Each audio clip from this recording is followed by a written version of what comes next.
자, 추수감사절은 미국의 명절이죠. 이제 성경에서 이 추수감사절과 유사한 절기가 뭘까라고 생각을 해본다면 당연히 그냥 떠오르는 것은 맥추절입니다. 맥추감사절이 있는데 맥추절은 사실 오순절 때죠. 그래서 7월 요 때쯤이라서 계절상으로는 좀 맞지가 않습니다. 첫 열매를 맺는 날이기 때문에 초실절이라고도 하지요. 자, 그런데 좀 우리 땡스기빙이랑 이 기간이랑 절기상으로 맞는 것은 아마 초막절이라고 하는 이 장막절이 아닐까 하는 생각이 듭니다.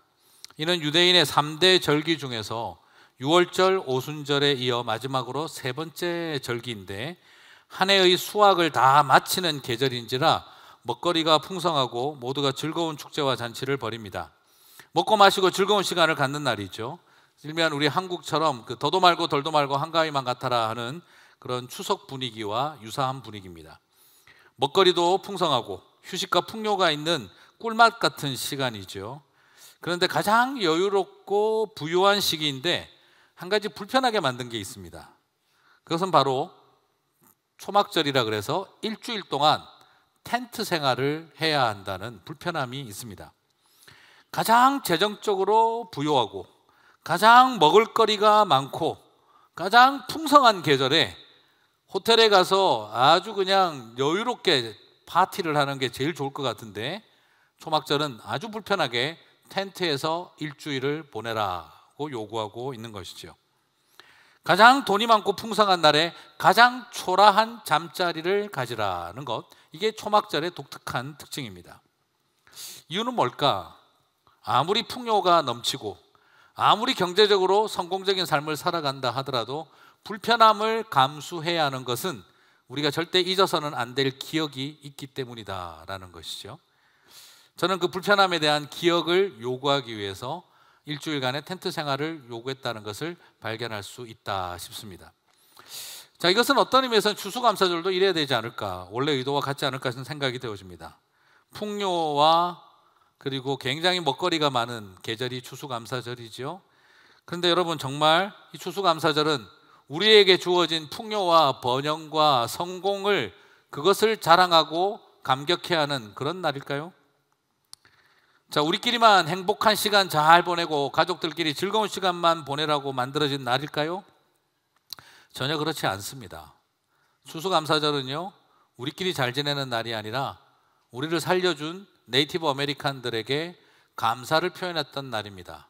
종교가 같지도 않고 소위 그 당시 시각으로 본다면 기독교 신앙도 가지고 있지 않는 네이티브 아메리칸들에게 우리를 살려준 것을 고마워하는 감사를 이웃과 나누는 시간이 추수감사절이었습니다. 그리고 솔직히 추수감사절 음식을 여러분 보십시오. 부요와 번영과 성공의 상징일까요? 감자와 옥수수 그리고 호박, 이게 번영과 성공의 상징이겠습니까? 솔직히 이것은 번영과 성공의 상징으로서 우리에게 주어진 것이 아니라 6.25 동란 음식에 가깝습니다. 상기하자 6.25, 잊지 말자 추수감사, 거의 그런 의미가 담겨 있다라고 해도 과언이 아닙니다.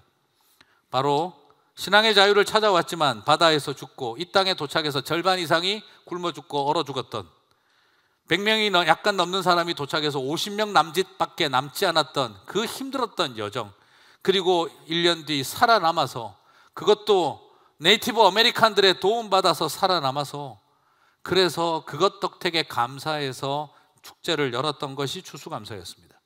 가장 고통스럽고 가장 고통스럽게 가장 한편으로는 아름다웠던 기억들을 잊어버리지 않고자 했던 마음이 추수감사에 담겨있는 마음입니다. 성공과 번영, 그리고 우리 이렇게 잘 산다는 것을 자랑하는 것이 추수감사의 목적은 아니었습니다.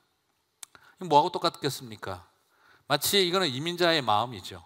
우리 이민 와서 처음 와서 정말 다 떨어진 중고차 한 대 사서 쫙 잡고 아이들 학교 보내고 1년 동안 드디어 살아남아서, 그리고 그날 꽁 대신 닭이 아니라 닭 대신 칠면조 먹으면서, 그리고 디즈니랜드 1년 살아남았다고 하고 구경 갔던 날, 그런 날이 어쩌면 우리들에게 있어서 이 추수감사 같은 날이 아닐까 싶습니다.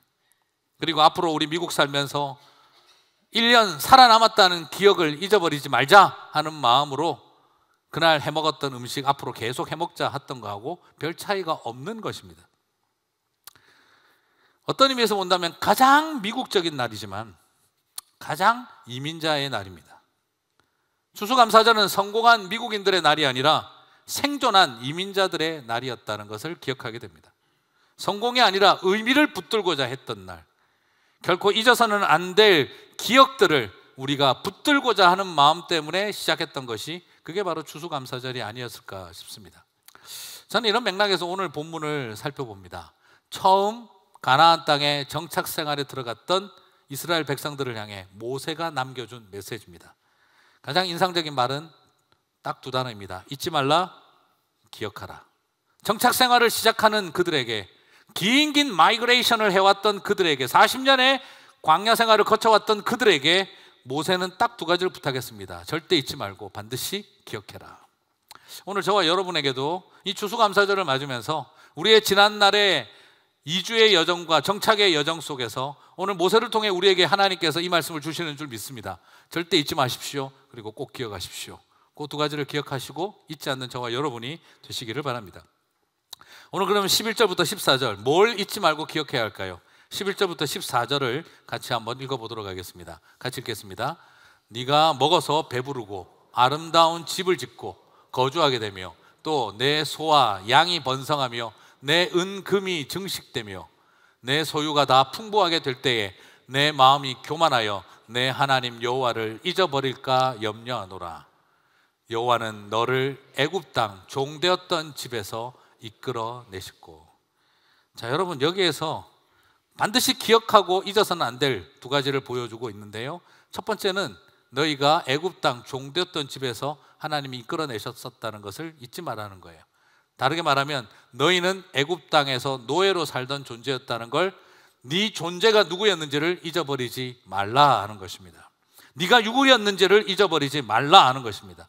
우리는 애굽 땅 종되었던 존재였다는 것, 그리고 하나님이 우리를 해방시키셨다는 것을 잊어서는 안 된다는 거죠. 우리는 날 때부터 정말 떡잎부터 달랐던 존재들이 아니라 우리는 싹수가 노랬던 인생들, 이방 땅에서 430년 노예 생활하며 그렇게 죽어갈 인생들에 불과했다는 것, 노예 근성에 사로잡혀서 출애굽을 시켜줘도 황금 송아지 만들었던 그런 인생들이었다는 것을 잊어버리지 말라 하는 것입니다. 너희 안에 어떤 가능성과 잠재력이 존재하지 않았던 사람들이었다는 것, 그걸 우리들에게 도전하고 있는 것입니다. 일반적으로 모든 나라들은요, 건국 신화를 만들게 되면 뭔가 자기 민족의 위대함을 설명하려고 그래요. 그죠? 우리 한국도 그렇잖아요. 하늘에서 아래서 태어나고 하늘에서 빛이 번쩍이고, 거의 대부분 용의 아들이고, 바다가 뭘 끄집어냈고, 하늘에서 떨어지고, 막 온갖 그런 이야기들이 다 나옵니다. 그런데 이스라엘의 건국 기원은 독특하게도 철저하게 너희들은 노예들이었다는 걸 강조하고 있어요. 모든 건국 신화는 위대한 이야기를 끄집어내려고 합니다. 그런데 이스라엘의 건국 신화는요, 건국 신앙의 고백은 그냥 너희들은 애굽에서 430년 동안 노예 생활하던 인생들이었다는 것을 절대 잊지 말라가 이스라엘의 건국의 가장 중요한 스토리입니다. 아마 이스라엘 입장에서 주님 좀 하고 싶은 사람, 우리도 그래도 한 나라를 이루고 살아가는 민족인데 왜 맨날 우리가 옛날 애굽에서 돌쇠 뺑덕어멈 종놈짓 하고 있었다는 거 왜 자꾸 그것만 강조하십니까? 듣기 싫습니다 말할 정도로 지독하게 이야기를 하십니다.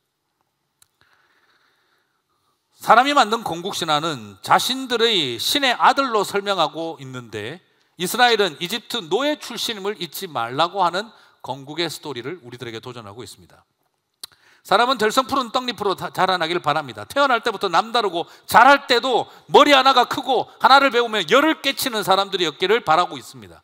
그러나 항상 위인전 같은 그런 어떤 특별한 존재로서가 아니라 이스라엘은, 너희들은 아무것도 소망이 없는 430년 노예 인생들이었다는 걸 끊임없이 기억하라고 도전하고 있습니다. 다시 말씀드리면 너희 안에 선한 것이 있었을 것이거나 하나님이 구원을 내리셔야 했을 만한 가능성을 가지고 있었을, 선민이 될 만한 어떤 특별한 재능이 있었다고 아무 생각도 하지 말라는 것입니다. 사도 바울의 고백처럼 죄인 중에 괴수임을 아는 것이면 충분하다는 것이죠. 나도 그래도 뭔가 하나님께서 사랑하실 만한 가능성을 가진 존재라고 꿈도 꾸지 말라는 것입니다. 죄인 중에 괴수였고 430년 노예였으면 아무것도 보이지 않는 인생들이었다 이 말입니다. 40년도 아니고요, 430년 노예였다는 겁니다. 430년 홈레스였다는 겁니다. 그게 이스라엘의 모습이었다는 거죠. 사랑하는 성도 여러분, 이 추수감사절이 돼서 꼭 저렇게 기분 나쁜 이야기를 해야 속이 시원할까 생각이 되시겠습니다만, 우리는 소망 없는 죄인이었음을, 430년 노예였음을 잊지 말아야 한다는 것, 그게 우리의 기억의 출발이어야 합니다. 그리고 이것은 하나 더 나아갑니다. 바로 그것은 하나님이 누구신지를 잊어서는 안 된다는 겁니다. 오늘 11절과 14절을 죄의 노예였던 저와 여러분을 구원하기 위해서 하나님이 하셨던 일들을 우리는 잊어서는 안 된다는 것이죠. 11절과 14절을 한 번 더 읽어보겠습니다. 같이 읽겠습니다. 내가 먹어서 배부르고 아름다운 집을 짓고 거주하게 되며 또 내 소와 양이 번성하며 내 은금이 증식되며 내 소유가 다 풍부하게 될 때에 내 마음이 교만하여 내 하나님 여호와를 잊어버릴까 염려하노라. 여호와는 너를 애굽 땅 종되었던 집에서 이끌어내시고. 자, 우리를 이끌어내셨던 하나님, 우리가 뭘 잊어서는 안 되는 겁니까? 우리가 배불러지고 땅 가지고 집 짓고 재산이 증식되면 교만하여져서 하나님을 잊어버릴까? 우리가 절대 잊어버려서는 안 되는 게 뭐죠?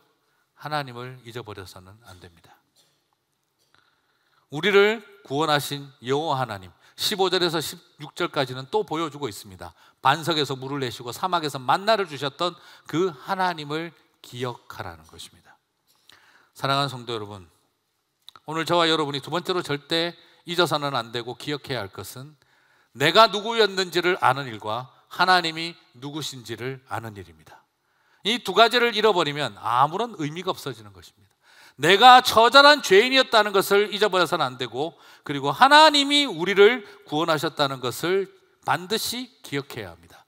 이 두 가지가 있을 때 우리는 진정한 의미의 감사의 시간을 보낼 수 있는 줄 믿습니다. 참 우리에게는 신기한 능력이 있습니다. 내가 잘한 것은 다이아몬드에 새겨놓고 있고 남들이 잘해준 것은 모래바닥에 새겨놓고 있습니다. 내가 최선을 다했던 것은, 내가 남을 도와줬던 것은 뼈에 새겨놓고 있고 남이 나를 도와준 것은 그냥 잊어버리고 살아가는 게 사람의 모습입니다. 그 관계는 하나님과의 관계에서도 마찬가지입니다. 내가 하나님을 위해서 했던 일은 뼈에 새겨놓고 있고 하나님이 나를 위해서 하신 일들은 아무것도 기억하지 않습니다.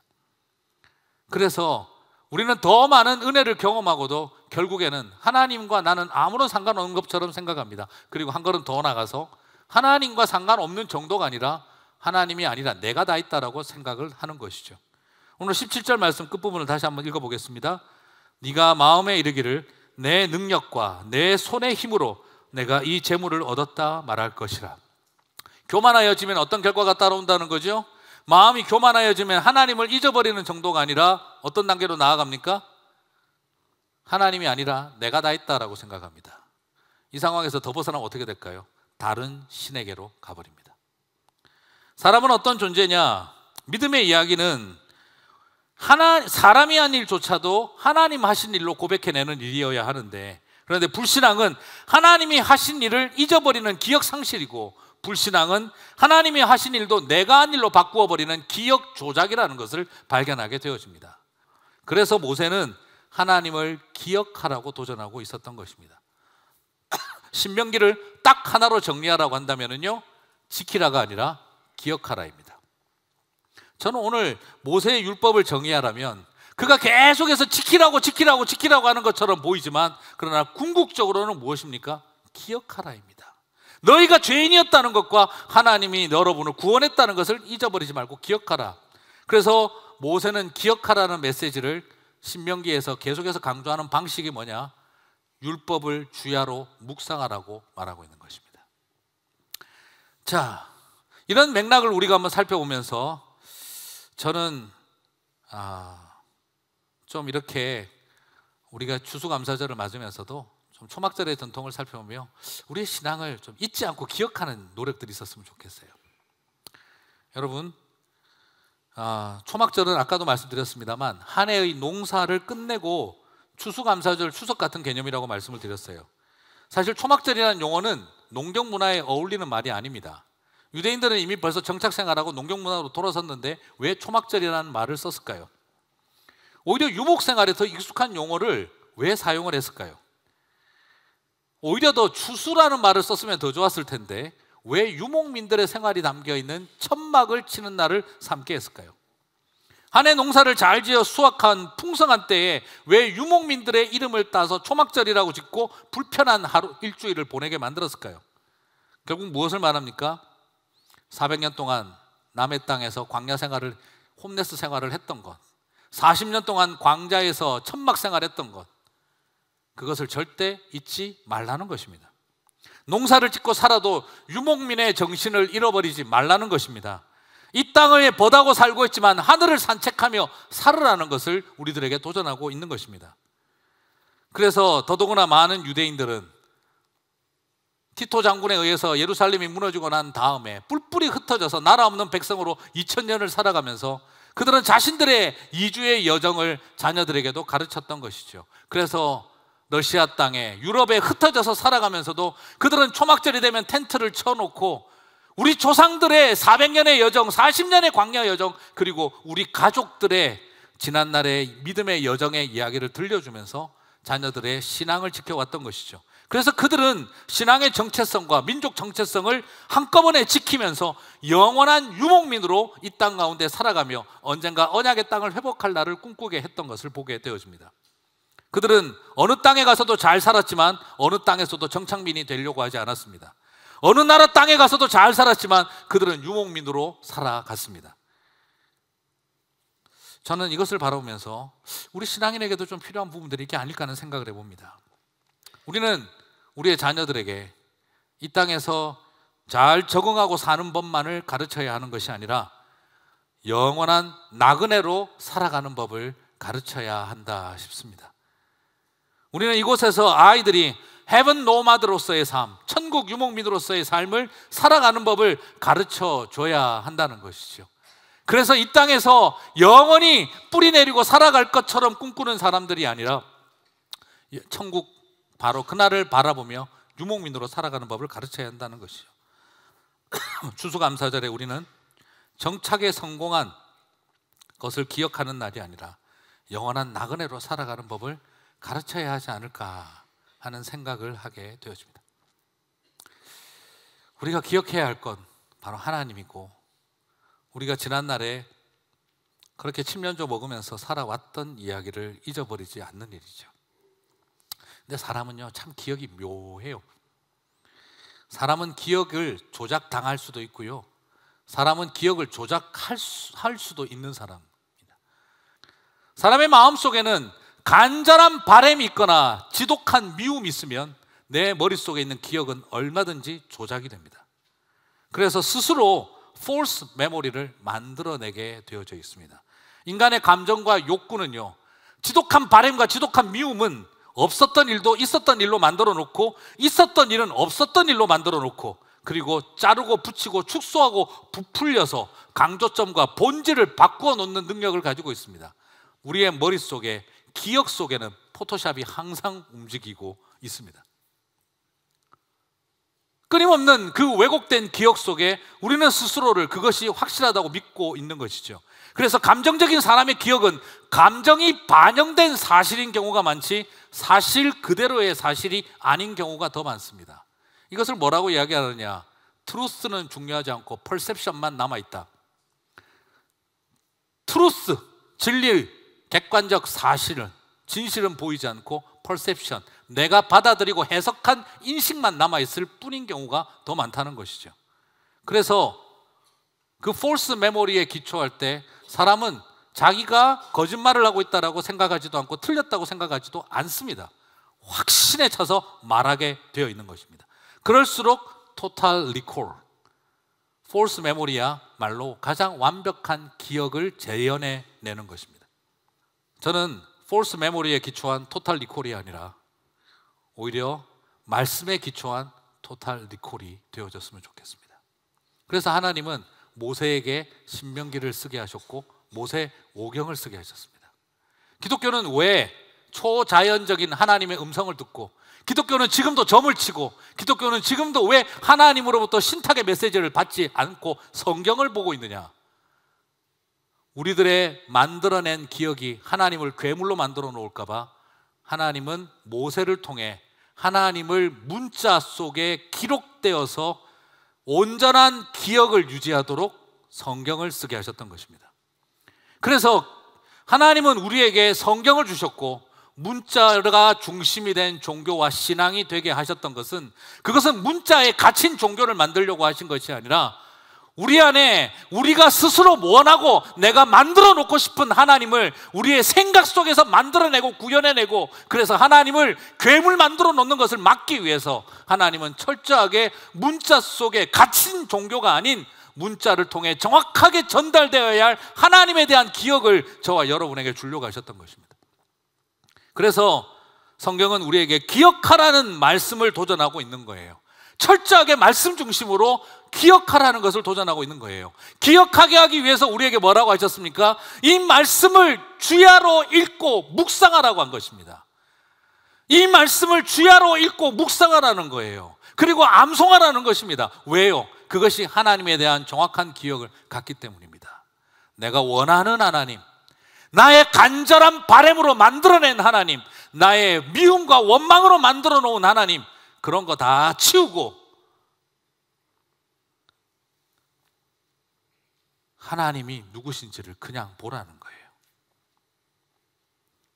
사랑하는 성도 여러분, 이것이 오늘 우리들에게 주고 있는 겁니다. 하나님에 대한 기억 상실증을 막고 하나님에 대한 기억 조작을 막으려고 우리에게 문자 안에 쓰여진 하나님의 이야기를 주신 것입니다. 그러므로 그리스도인이 말씀을 묵상하고 말씀을 읽고 묵상하지 않는다면 그 하나님은 무슨 하나님인지 장담할 수가 없는 것입니다. 하나님에 대한 기억 상실과 하나님에 대한 조작은 지금도 여전히 계속되고 있습니다. 아마도 하나님을 향한 참된 기억을 붙들지 못하도록 세상의 많은 학문과 물질의 풍요함은 우리에게 수없는 기억 상실과 기억 조작을 만들어내는지도 모르겠습니다. 그건 모세 때도 마찬가지였습니다. 그래서 모세도 말한 것입니다. 너희들이 집을 얻고 부유함을 누리고 온갖 금이 드러나면 너희들은 하나님을 잊어버리고 이 모든 것이 내 손과 내 힘으로 다 한 것이라 말할 것이다. 우리의 기억 조작과 우리 안에 일어나게 될 기억의 상실을 모세는 있는 그대로 다 표현을 하고 있습니다. 그것은 지금도 저와 여러분이 싸우고 있는 싸움입니다. 사랑하는 성도 여러분, 오늘 우리 안에 말씀을 붙든 그러므로 말씀 중심의 기독교인들이 되시기를 바랍니다. 그것은 문자에 갇힌 종교가 아닙니다. 괴물을 만들고 싶지 않았던 하나님, 조작당한 하나님을 원하지 않은 하나님의 정말 우리에게 주고 싶었던 당신이 누구인지를 가르쳐주고 싶으셨던 겁니다. 하나님에 대한 기억을 잃어버린 순간, 하나님이 지난 세월 나의 이민의 20년을 이끌어 오셨다는 것을 잊어버리는 그 순간 저와 여러분은 존재를 잃어버린 것과 같습니다. 막연하게 신앙생활 잘합시다, 하나님을 까먹지 맙시다 하는 수준의 이야기가 아닙니다. 우리의 존재의 근원이 사라지는 것과 같다는 겁니다. 추수감사절에 하나님을 기억하라, 그냥 성은하시오 이름 나님 그렇게 알고 계신 것 말고 진짜 하나님을 알고 계십니까? 우리는 그 질문을 던지는 것입니다. 오늘 그 고백 앞에 다시 한번 진지하게 우리 자신이 설 수 있는 추수감사절이 되시기를 바랍니다. 말씀을 맺겠습니다. 유대인들이 초막절이 되면 텐트를 장식하는 작물을 4가지를 넣습니다. 그 초막절 안에 그것을 일부러 상징적인 식물을 4가지를 넣어요. 그걸 올라브라고 하는데, 그것을 넣는 것은 자기 자신을 한번 이 식물하고 비교해 보라는 겁니다. 첫 번째가 대추야자, 두 번째가 도금냥, 세 번째가 버드나무, 네 번째가 그 사이트론이라고 하는 새콤한 그 에트로그라는 것을 집어넣습니다. 내가 4가지를 집어넣습니다. 근데 이것이 다 특징이 있어요. 대추야자는 열매는 맺는데 향이 없어요. 열매가 있는데 향이 없어요. 도금냥은 열매는 없는데 향이 있어요. 버드나무는 어떨까요? 향도 없고 열매도 없어요. 근데 사이트로는 향도 있고 열매도 있어요. 그 네 가지를 넣어두고 우리들에게 보게 하는 겁니다. 당신의 지난날의 삶은 어땠습니까? 향기는 있지만 열매는 없었던 것은 아닙니까? 열매는 있었지만 향은 없었던 존재 아니었습니까? 아니, 향과 열매가 아예 없었던 삶을 살아오지는 않았습니까? 당신은 그리스도인으로서의 향기와 열매를 맺고 있습니까? 하나님의 백성으로서의 삶을 우리들에게 도전하고 있는 것이죠. 이번 추수감사절을 맞으면서 여러분의 마음의 텐트 안에 이 네 가지 식물을 넣어 보시기를 바랍니다. 그리고 나는 어떤 나무에 더 가까운지를 우리 자신이 스스로에게 질문해 봤으면 좋겠습니다. 2년 전에 이야기 드렸던 과수원 이야기하고 마치겠습니다. 여러분, 단감 과수원집 아들이죠. 사람은 감을 키울 때 목적이 뭘까요? 제가 깨지를 않겠습니다. 씨가 있을 보장이었기 때문에. 과수원 주인은 감나무를 키우는 이유가 이 열매를 얻기 위해서입니다. 그러나 질문을 다시 던져볼까요? 나무는 무엇을 위해서 열매를 맺을까요? 나무의 목적은 열매가 아닙니다. 이 안에 들어있는 씨입니다. 사람은 열매를 원하지만 나무는 씨를 원하고 있습니다. 우리에게는 이 빨갛고 주시하고 그리고 달고 향기로운 감이 목적이지만 나무에게 있어서는 씨를 잘 키우기 위한 똥될 것에 불과합니다. 짐승이 와서 와작와작 씹어 먹어주고 뱃속에 들어가서 달콤하고 주시하고 향기롭고 때깔 좋아서 먹어준 덕택에 이것이 똥이 되어 나오면 그것을 거름삼아 씨앗이 자라 올라가는 거죠. 사랑하는 성도 여러분, 하나님 이 땅에 저와 여러분을 보내셨습니다. 때깔 좋고 주시하고 달콤하고 크라고 저와 여러분을 보낸 것이 아니라 저와 여러분을 보낸 것은 이 안에 씨를 맺듯이 예수 그리스도 하나님 나라 복음의 씨앗으로 가득 차기를 원하고 계신 것입니다. 세상 사람들은 이걸 바라보고 가격을 매기고 가치를 평가하겠지만 하나님은 썩어 땅에 심기울 씨앗을 고르시는 것입니다. 그래서 하나님은 저와 여러분을 이 땅에 열매로 맺긴 것이 아니라 이 땅에 씨앗들로 맺고 계신 것이지요. 이 풍요한 가을에 우리는 눈앞에 보이는 비싸게 팔리는 그런 겉으로 보이는 때깔이나 과즙과 크기 때문에 우리를 부르신 것이 아니라 씨를 맺어야 할 존재들이라는 것. 우리의 사랑하는 자녀들이 때깔 좋고 크고 그리고 주시하고 향기롭고 멋지게 그런 과일이 되는 일에 너무 관심을 갖지 마시고 그 아이들 속에 비록 볼품없지만 새카맣게라도 그 복음의 씨앗이 단단히 박히고 있는지를 우리는 더 많이 봐야 하지 않겠습니까? 하나님 우리를 이 땅에 부르신 이유는 똥대라고 부르신 것이 아니라 씨앗되어라고 부르셨다고 저는 믿습니다. 그 마음으로 지금 주어져 있는 저와 여러분에게 다시 씨앗이 열매로 가득한 계절을 살아가시고 살아내시는 저와 여러분 되시기를 주님의 이름으로 축복합니다.